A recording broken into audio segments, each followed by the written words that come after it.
Just imagine మీరు ఎప్పటి నుంచో ఓ దేశంలో నివసిస్తూ ఉన్నారు. మీ భాష, సంస్కృతి, సంపద అన్నీ కూడా వేరు. కానీ అక్కడి ప్రభుత్వం మిమ్మల్ని శత్రువుల్లా చూస్తూ ఉంటే, అడవుల్ని కొల్లగొట్టి ఖనిజ సంపదను దోచుకుంటూ ఉంటే, మీ భూమిని మీ నుంచి లాక్కొని మీ భాషను నిషేధిస్తూ, మీ ఆచారాలను అపహాస్యం చేస్తూ, మీ జాతిని ఉగ్రవాదులుగా ట్యాగ్ చేస్తే అప్పుడు మీరు ఏం చేస్తారు? ఆ అవమానాలకు అలవాటు పడి బానిసలుగా ఉంటారా, లేక ఆ బానిస సంఖ్యలను తెంచుతూ ఆత్మ గౌరవానికై పోరాడతారా? ప్రస్తుతం అదే జరుగుతోంది బలూచిస్తాన్లో. ఈ ప్రాంతం పాకిస్తాన్లో ఉన్నా కూడా పాకిస్తాన్ దాన్ని సవతి తల్లి బిడ్డలానే చూస్తూ వస్తుంది. అసలు బలూచిస్తాన్ చరిత్ర ఏమిటి? ఇక్కడి ప్రజలు ఎందుకు పాక్ నుంచి స్వతంత్రం కోరుకుంటూ ఉన్నారు? ఎవరు వీరి వెనక ఉన్నారు? ఈ ఉద్యమంలో భారత్ పేరు ఎందుకు వస్తోంది? ఈ ప్రశ్నలన్నింటిపై ఓ క్లారిటీ రావాలంటే ఈ వీడియోను ఎక్కడా స్కిప్ చేయకుండా చివరి వరకు పూర్తిగా చూడండి. ఇక మ్యాటర్లోకి వెళితే, బలూచిస్తాన్ అనేది పాకిస్తాన్లో ఉన్న 4 ప్రధాన ప్రావిన్సులలో ఒకటి. భూభాగం పరంగా దేశంలో 44% విస్తీర్ణం దీనిదే. కానీ జనాభా మాత్రం కేవలం 6% మాత్రమే ఉంటుంది. ఇది ఆఫ్ఘనిస్తాన్, ఇరాన్ దేశాలతో సరిహద్దులు కలిగి ఉన్న స్ట్రాటజిక్ లొకేషన్లో ఉన్న ప్రాంతం. ఇక్కడి ప్రజలు బలూచ్ అని పిలువబడుతూ ఉంటారు. వీరికి తమదైన సంస్కృతి, భాష, తమదైన సపరేట్ హిస్టరీ కూడా ఉంది. బలూచిస్తాన్ ఒకప్పుడు ఖానేట్ ఆఫ్ కలాత్ అనే రాజ్యంగా ఉండేది. 1947లో బ్రిటిష్ వారు భారత ఉపఖండం నుంచి వెళ్లిపోయే వరకు బలూచిస్తాన్ 4 స్వతంత్ర రాచరిక సంస్థానాలను కలిగి ఉంది. మాక్రాన్, కరాన్, లాస్ బెలా, కలాత్ రాష్ట్రాలు. ముఖ్యంగా ఇవన్నీ కూడా ఖాన్ ఆఫ్ కలాత్ పాలనలో ఉన్నాయి.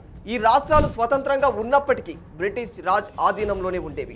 1976లో జరిగిన కలాత్ ఒప్పందం ప్రకారం ఈ 4 రాష్ట్రాలతో సంబంధాలు నిర్వహించడానికి బ్రిటిష్ వారు ప్రత్యేకంగా బలూచిస్తాన్ ఏజెన్సీని స్థాపించారు. ఇప్పుడు ఉన్న పాకిస్తాన్తో 1947 వరకు బలూచిస్తాన్కు ఎలాంటి సంబంధము లేదు.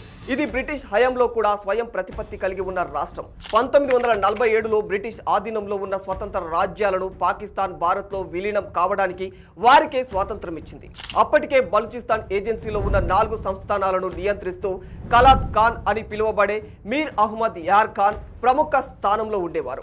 విభజనకు ముందు రోజుల్లో కలాత్ ఖాన్ కు ముస్లిం లీగ్ నాయకుడు మహమ్మద్ అలీ జిన్నా న్యాయ సలహాదారుగా ఉండేవారు. ఆ తర్వాత జిన్నా కలాత్ ఖాన్ ను పాకిస్తాన్లో చేరమని కోరతాడు. కానీ అప్పటి బలూచిస్తాన్ నాయకులు స్వతంత్రంగా ఉండటానికే ఎక్కువగా సిద్ధపడ్డారు. 1947లో బలూచిస్తాన్తో సంబంధించి కొన్ని ముఖ్యమైన ఒప్పందాలు జరిగాయి. అయితే అవి ఎప్పుడూ వివాదాస్పదంగానే మిగిలిపోయాయి. ఈ ఒప్పందాలను పాక్ ఎప్పుడూ కూడా పాటించిన దాఖలాలు లేవు. పైగా తమ వనరులను వాడుకుంటూ తమను ద్వితీయ పౌరులుగా చూస్తూ ఉన్నారని అక్కడి ప్రజలు మండిపడుతూ ఉన్నారు. ముఖ్యంగా అప్పట్లో పాక్ బలూచ్ నేతలతో 2 ఒప్పందాలు చేసుకుంది. అందులో స్టాండ్ స్టిల్ ఒప్పందం ఒకటి. రెండవది ఢిల్లీలో జరిగిన మౌంట్ బాటన్ నేతృత్వంలో జరిగిన మరో ఒప్పందం. ఇక స్టాండ్ స్టిల్ ఒప్పందం విషయానికి వస్తే 1947 ఆగస్టు 11న కలాత్, పాకిస్తాన్ మధ్య స్టాండ్ స్టిల్ ఒప్పందం కుదిరింది. ఈ ఒప్పందం ప్రకారం కలాత్ను పాకిస్తాన్ స్వతంత్ర రాజ్యంగా గుర్తించింది. బ్రిటిష్ ప్రభుత్వంతో కలాత్ కుదుర్చుకున్న ఒప్పందాలకు కట్టుబడి ఉంటుందని తెలిపింది. ఈ ఒప్పందం కలాత్కు స్వతంత్ర హోదా ఇస్తుందని భావించారు. ఇక రెండవది ఆగస్టు 4, 1947 సమావేశంలో జరిగిన ఒప్పందం. ఢిల్లీలో జరిగిన సమావేశంలో lord mount బాటన్, Khan of Kalat, Mohammed Ali Jinnah, Jawaharlal Nehru పాల్గొన్నారు. ఈ సమావేశంలోనే భారత్లో విలీనం అవ్వడానికి కలాత్ ఖాన్ సిద్ధంగా ఉన్నట్లు తెలియజేశారు. అయితే నెహ్రూ భారత్కు బలూచిస్తాన్కు మధ్య కొన్ని సంస్థానాలు ఉండటంతో దూరం నుంచి పాలించడం సరైంది కాదని తిరస్కరించారు.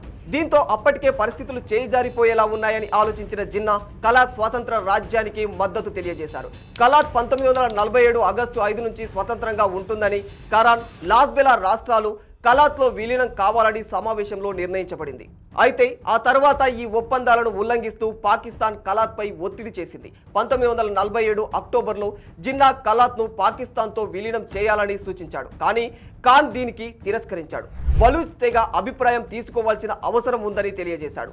చివరికి సైన్యం ఒత్తిడితో 1948 మార్చి 27న ఖాన్ ఆఫ్ కలాత్ బలవంతంగా ఇన్స్ట్రుమెంట్ ఆఫ్ యాక్సేషన్ పై సంతకం చేశాడు. అలా బలూచిస్తాన్ బలవంతంగా పాకిస్తాన్లో విలీనం కావాల్సి వచ్చింది. 1948 ఏప్రిల్ 15న పాకిస్తాన్ సైన్యం బలూచ్లో ప్రవేశించి పాలన మార్పుకు మార్గం సిద్ధం చేసుకుంది. అప్పటి నుంచి బలూచిస్తాన్ ఉద్యమం మొదలయ్యింది. ఒక్కసారి కాదు, 1948, 1958, 1973, 2004 ఇలా 4 సార్లు పెద్ద తిరుగుబాట్లే జరిగాయి. బలూచ్ ప్రజలు ముందు తమ హక్కుల కోసం పోరాటం సాగించారు. కానీ పాకిస్తాన్ వారి బాధలను పట్టించుకోకపోగా బలూచ్ ప్రజల ఆత్మ గౌరవాన్ని దెబ్బతీసేలా వారిపై అరాచకాలకు తెగబడుతూ వారిని అనగదొక్కుతూ వచ్చింది. అయితే ఇటీవలే బలూచిస్తాన్ తమను తాము ప్రత్యేక దేశంగా ప్రకటించుకుంది. కానీ ఏ దేశమైనా అంతర్జాతీయ గుర్తింపు పొందడం అనుకున్నంత సులభం కాదు. ముఖ్యంగా ఉగ్రవాద ముద్రపడ్డ బలూచ్కి ఇది చాలా క్లిష్టమైన ప్రక్రియ అనే చెప్పుకోవాలి. ఒక ప్రాంతం కొత్త దేశంగా గుర్తింపు పొందాలంటే శక్తివంతమైన దేశాల మద్దతు చాలా అవసరం ఉంటుంది. బలూచిస్తాన్ స్వతంత్రానికి ఐక్యరాజ్య సమితి సహాయం, ప్రపంచంలోని ప్రధాన శక్తుల మద్దతు తప్పనిసరి అవసరం ఉంటుంది.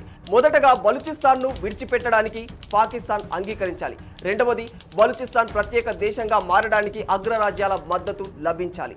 కానీ ప్రస్తుతం ఉన్న పరిస్థితుల్లో ఏ అవకాశం కూడా కనిపించట్లేదు. వాస్తవానికి ఇక్కడ natural gas, coal, gold, uranium లాంటి అనేక ఖనిజ వనరులు ఉన్నాయి. కానీ ఈ సంపదలన్నింటినీ పాకిస్తాన్ దోచుకుంటూ వచ్చింది. ఇంత దోచుకొని కూడా కనీసం ఇక్కడి ప్రజలకు విద్య, ఆరోగ్యం, రోడ్లు, విద్యుత్ లాంటి తప్పనిసరి అవసరాలను కూడా పట్టించుకోలేదు.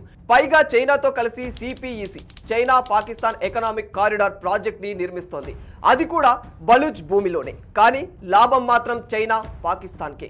దీంతో బలోచ్ యువత రాడికలైజ్ అవుతూ బిఎల్ఏ లాంటి గ్రూపుల ద్వారా ఫైట్ చేస్తూ వచ్చింది.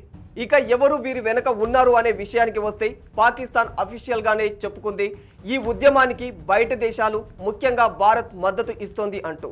ఈ నేపథ్యంలో భారత ఇంటెలిజెన్స్ ఏజెన్సీ పేరు ఎన్నోసార్లు కూడా బయటకి ప్రస్తావన వచ్చింది. భారత ప్రభుత్వం మాత్రం దీన్ని ఖండిస్తూ ఇది అంతా ఫేక్ అని తెలియజేసింది. ఇక బలూచిస్తాన్ ఉద్యమకారులు కూడా ఇది మా పోరాటం, మా హక్కులు, ఆత్మగౌరవం కోసం స్వయంగా మేమే స్టార్ట్ చేశాం అని చెబుతూ వచ్చారు. ఇక్కడ వాళ్ళ డిమాండ్లు చాలా క్లియర్గా ఉన్నాయి. అదే స్వతంత్ర బలూచిస్తాన్. పాకిస్తాన్ ఈజ్ అన్ ఆక్యుపైయర్ అనే నినాదంతో ప్రపంచ దేశాల్లో నిరసనలు తెలియజేస్తూ వచ్చింది.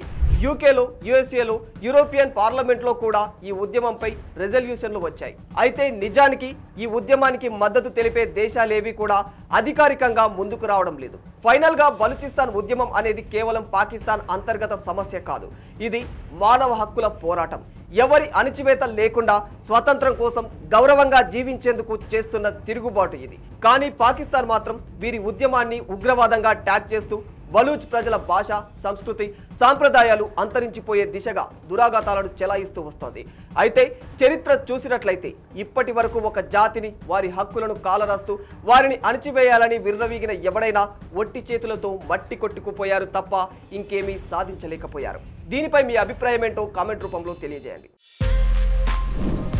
For more videos like this, subscribe Big TV channel.